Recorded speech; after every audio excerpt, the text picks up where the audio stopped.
स्वामी जी ने लिखा, बोले साधु संत के तुम रखवारे। इसका मतलब है कि साधु कोई अलग है और संत कोई अलग है। संत किसको कहते हैं?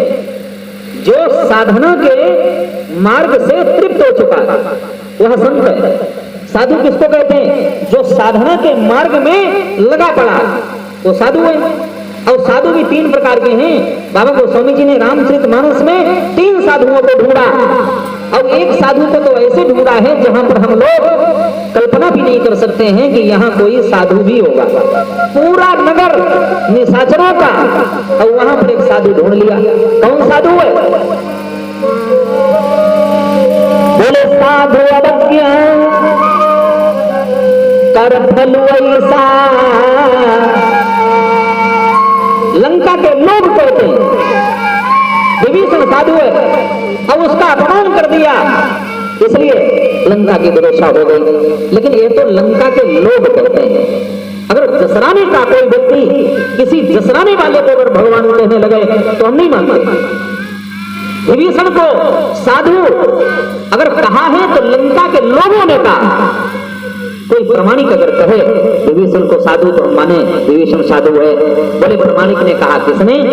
भगवान चंद्रशेखर कैलाश पर्वत पर मैया पार्वती को कहते हैं कि पार्वती, बोले साधु अवज्ञा तुरत भवानी।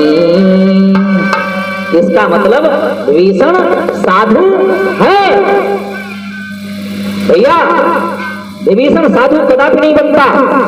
अगर रावण उसकी छाती पर लात का प्रहार नहीं करता तो विभीषण घर नहीं छोड़ता। तो विभीषण साधु कैसे बना है? लात से। एक साधु है, कौन?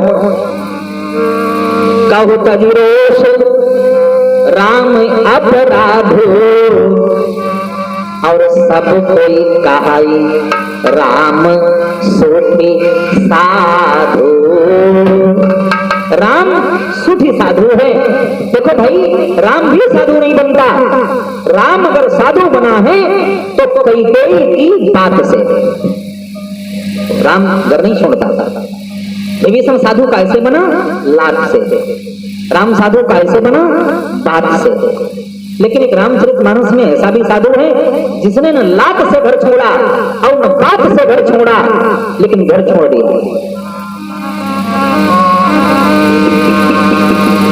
और साधुओं का भी शिरोमणि है। साधुओं का भी शिरोमणि। कौन साधु है? बाबा गोस्वामी जी कहते हैं,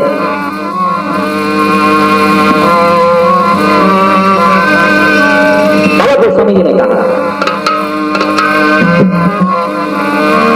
अरे तात भरत तुम सब विधि साधु।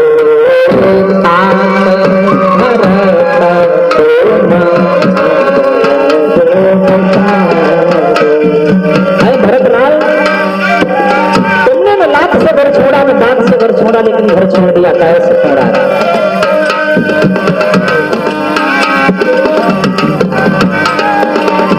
तात भरत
छोड़ दिया।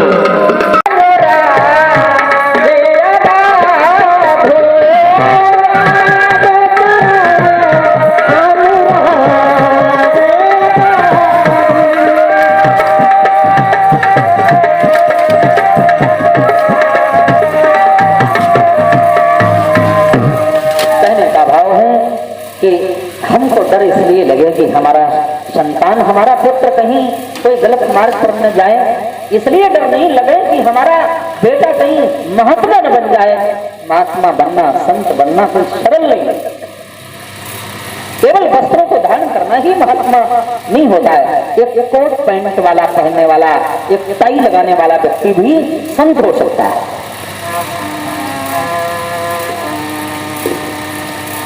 गुरु महाराज थोड़े से बड़े हुए, वन में जंगल में समिति रहती है, संतों की सेवा करती है। भैया संसार में सबसे बड़ा सुख है, देखो सभी सुखों, जितने भी सुख है ना, उनके पीछे दुख जरूर लगा। कोई भी सुख देख लो आप, उसके पीछे दुख जरूर मिलेगा। लेकिन एक जगत में सुख ऐसा है जिसके पीछे कोई दुख नहीं है, और वो सुख कौन सा है? बोले संत मिलन सम सुख जग नाही। संसार में संत का दर्शन हो, इससे बड़ा कोई सुख जगत में नहीं है। लेकिन भैया संत ऐसे मिलते भी नहीं। जानते हो संत का दर्शन कैसे होगा?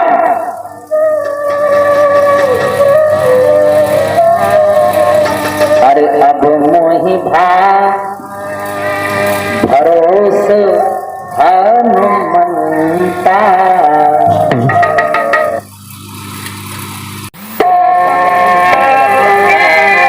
मांगने का कारण अगर न होता,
कागज में लिख के दे तो सीता हरण होता।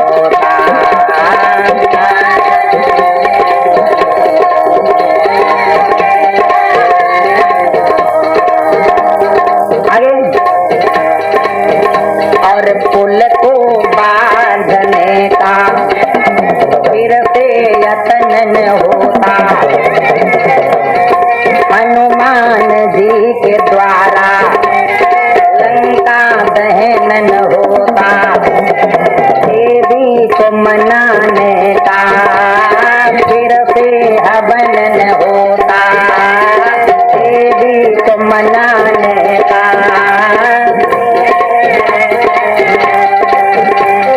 बूटी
रही। एक बार स्वामी विवेकानंद महाराज जी की मैंने एक स्मरण पत्र पढ़ा और उसमें उन्होंने लिखा कि एक बार स्वामी जी विदेश में गए और वहां पर वो जा रहे थे, तब तक क्या देखा कि एक महिला अपने पति, जो उसका पति होगा वो मर गया होगा, तो कब्र के ऊपर बैठी पंखा जल रही।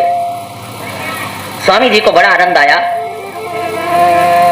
विचार किया, हम तो ये समझ रहे थे कि केवल पतिव्रत धर्म को पालन करने वाली भारत में ही माताएं हैं, लेकिन यहाँ विदेश में भी इतनी सेवा करती हैं पति की। अरे ये तो भारत की माताओं से भी आगे हैं। बिचारी का पति खत्म हो गया और फिर भी कब्र पर बैठी हुई, कब्र पर और पंखा जल रही है। इसका मतलब है ये पति की सेवा बहुत करने वाली है। चलो ऐसी महिला को प्रणाम करते हैं। स्वामी जी गए और उसको प्रणाम किया। धन्य है माता को, आज हमें आपके ऊपर बहुत बड़ा गर्व है कि विदेशों में भी माताएं अपने पति की इतनी सेवा करती हैं। उसने कहा, स्वामी जी क्या बात है? बोले, इसलिए कि आपका पति खत्म हो गया और आपको अपने पति के प्रति इतनी श्रद्धा है कि आप कब्र के ऊपर पंखा जल रही हो। उस महिला ने कहा, स्वामी जी तुम्हारा दिमाग खराब हो गया। हमारे यहां अमेरिका में ऐसा नियम है कि जब तक अगर किसी स्त्री का पति अगर खत्म हो जाए और उसकी कब्र जब तक सूख नहीं जाती, तब तक वह महिला दूसरे पति का वर्ण नहीं कर सकती है, वर्ण नहीं कर सकती। अब इसको मरे हुए अभी 2 दिन हुए और पता नहीं कब्र सूखते सूखते कहीं महीना भर लगेगा, तो हम पंखा डुला डुला करके इस कब्र को जल्दी जल्दी सूखे रहे, जल्दी सूखे, हम दूसरों अपना बियाह करें। विचार करना। आज भगवान कहते हैं कि सती तुम धर्म की पताका लिए घूम रही हो कि हम बहुत बड़ी पतिव्रता धर्म को पालन करने वाली हैं, और यहां अकेले तुम घूम रही हो। कवि ने बड़ा सुंदर भाव दिया कि आए और प्रेम से प्रणाम किया। जैसे प्रणाम किया है, वंदन किया, लखन लाल पीछे हैं। लखन भैया ने विचार किया, हमें मालूम पति भैया को दिमाग खराब होगा। अभी भाभी को ज्यादा हुए कोई ज्यादा दिन थोड़ो बे, और जो इतने पागल हुई गए, इतने पागल हुई गए कि भाभी जी मिली सुन के पाई छुई ले। देखें आप, किया और प्रेम से प्रणाम किया और वचनामृत शील सुसाजे हैं। आए और प्रेम से प्रणाम किया।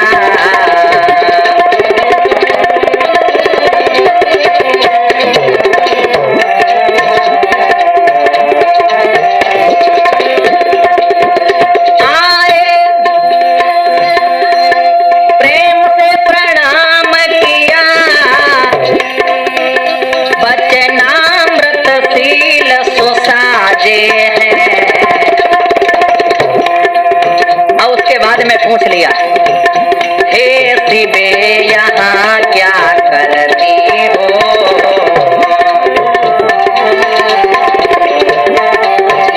हे शिवे यहाँ क्या करती हो?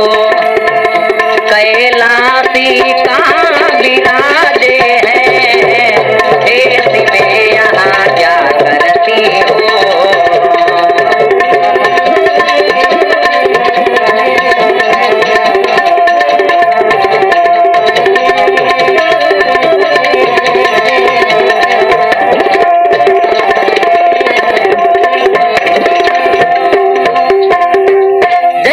कि अभी तो बाबा शंकर तुम्हारे साथ में थे, लेकिन इतनी जल्दी तुम कहां छोड़ के आई हो?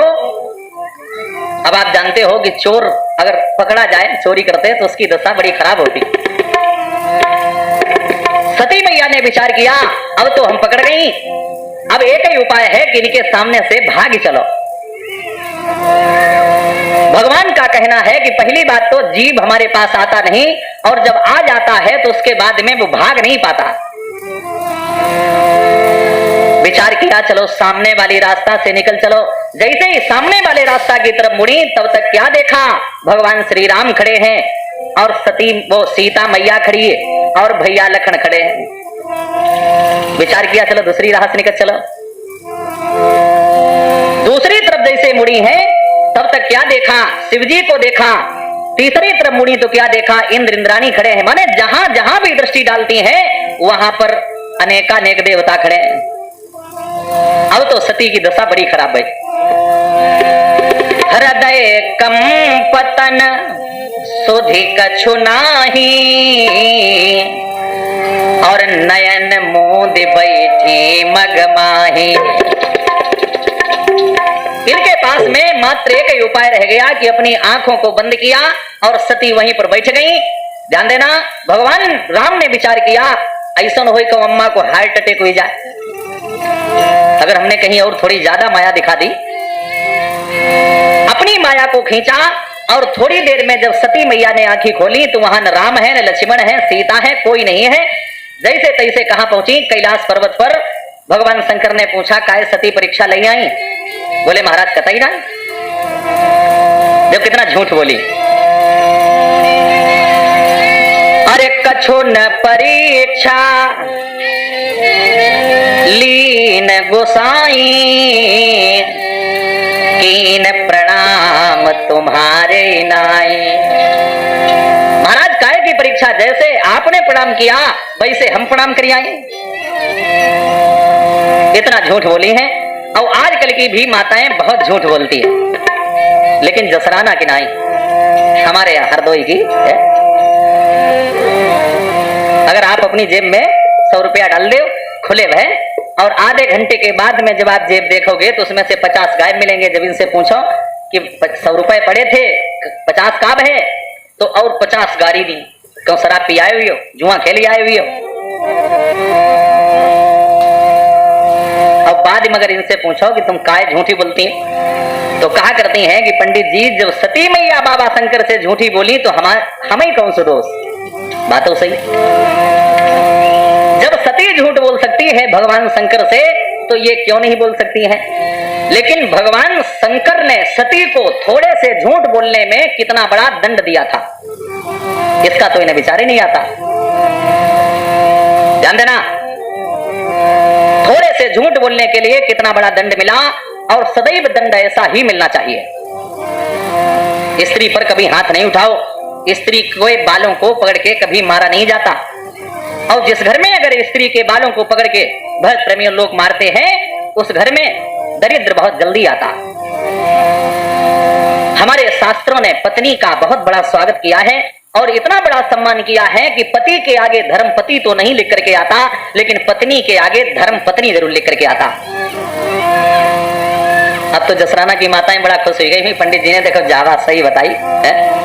लेकिन 2-4 हाथ कोई खास बात नहीं, जो नाश्ता पानी में चलती रहा, लेकिन ज्यादा न मरियो। 3 लोगों को कभी मारा नहीं जाता। इनको अगर दंड देना है तो शास्त्र के हिसाब से दंड दो।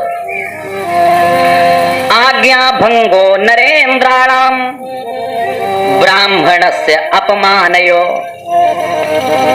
पृथक सय्यातु स्त्रीणाम। राजा को अगर मारना है तो राजा की आज्ञा का उल्लंघन कर दो, समझ ले राजा की मृत्यु हो जाएगी। ब्राह्मण को अगर मारना है तो ब्राह्मण का अपमान कर दो, अगर सच्चा ब्राह्मण होगा तो उसकी मृत्यु हो जाएगी। और पृथक सय्यातु स्त्रीणाम, अगर स्त्री को दंड देना है तो उस पर हाथ नहीं उठाओ, 10-15 दिन के लिए बोलना चालना छोड़ दो, समझ लो मौत हो जाएगी। लेकिन इनसे मत कहो कि हम तुमसे 15 दिन नहीं बोलेंगे, तो इनको इंतजार रहेगा कि चलो 15 दिन नहीं बोलेंगे, 16वें दिन से शुरू हो जाएंगे, तो इसमें कुछ थोड़ा कोई अंतर नहीं पड़ेगा। और फिर अपने मोहल्ले में पूरे गाय आएंगी कि देखो